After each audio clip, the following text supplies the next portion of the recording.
because I intend to write a text on loss of Manu, Ambedkar, Gandhi, and so on, all that topic. The final remark to introduce another theoretical notion, the way you introduced me, no? You know, all this big thing, oh, no, I hate that guy. I mean, I ask you a frank question. Look at that face. If you are, I see some older ladies here, if you are an older lady and have a daughter, I ask you a sincere question. Would you allow that guy to take your daughter to cinema? No, never. Admit it. You are right. Okay. No, but quite seriously, you know, when I was presented in all these terms, this, that, books, whatever, journal of me, I never visited that. I'm too embarrassed to that Žižek studies, whatever.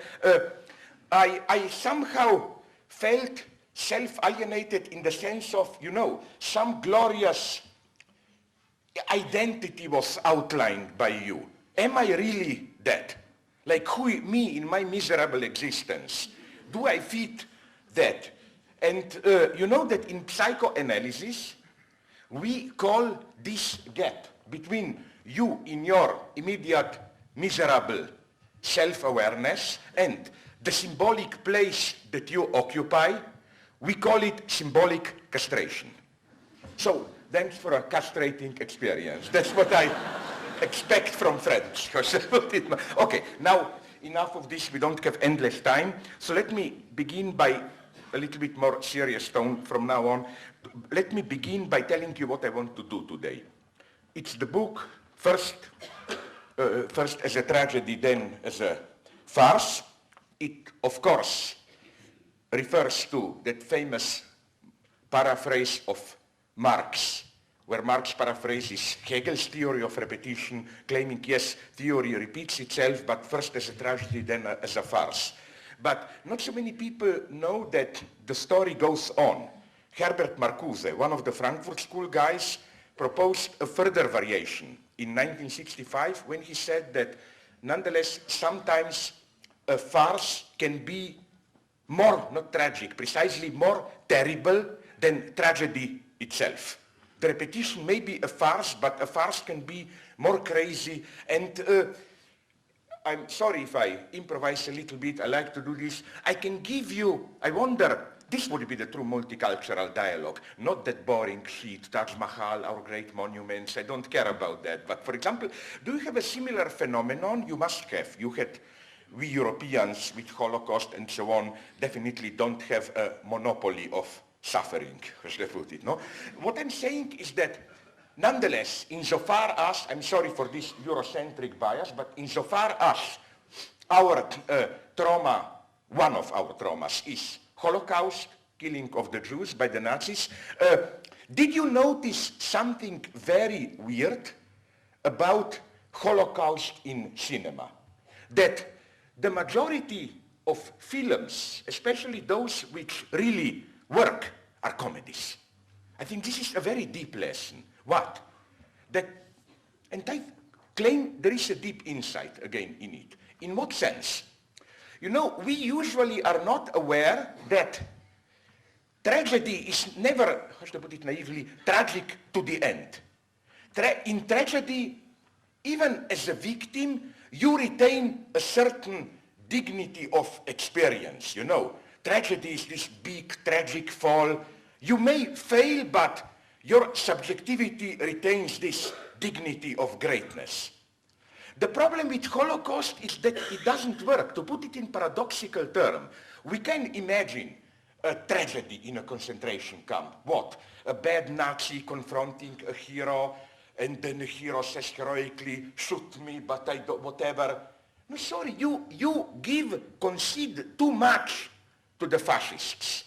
The people were so totally terrorized, reduced to living dead and so on, that the suffering was so horrible that the very grounds for tragic experience of your predicament were taken from you.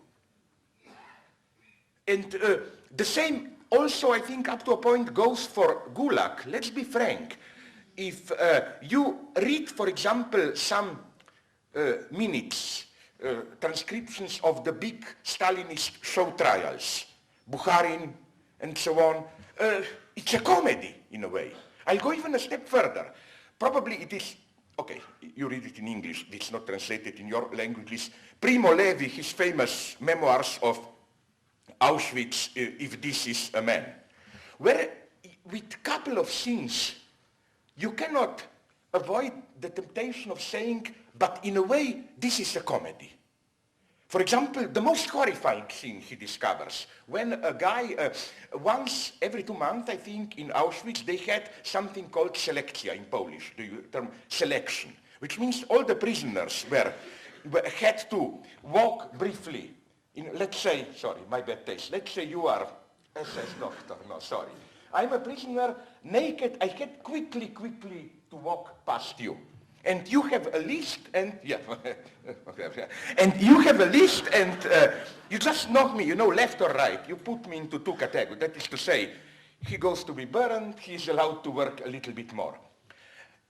Of course, here already comical things happened, like comical in the terrifying sense, like often the SS doctor, put the wrong name, got it wrong, and so on. But then when Primo Levi describes how prisoners tried to prepare themselves, it's almost a comedy. They knew everything is focused in those 2-3 seconds. You have to impress the gaze.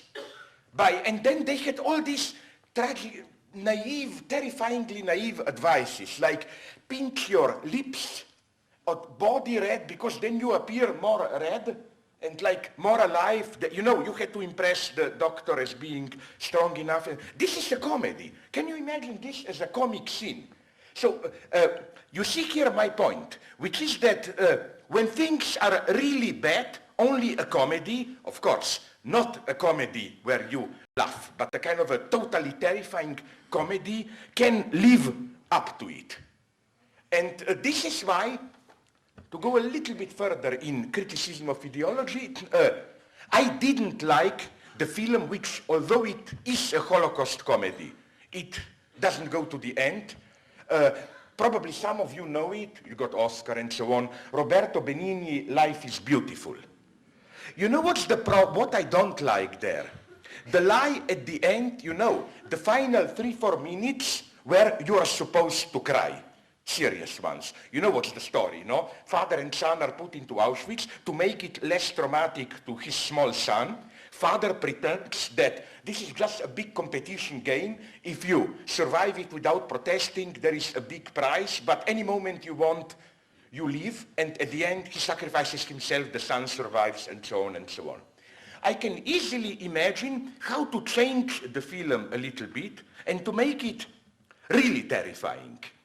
For example, wouldn't it be nice in a terrifying sense intellectually, that if at the very end we were to discover that the son knew all the time that it's not a game. He just pretended that he believes his father in order to not to hurt his father. So that the true performance is not father staging the idea of competition to protect the son, but son protecting the father. That would make the film, in some naive sense, even much more tragic, if you want, in some sense. This is why I'm always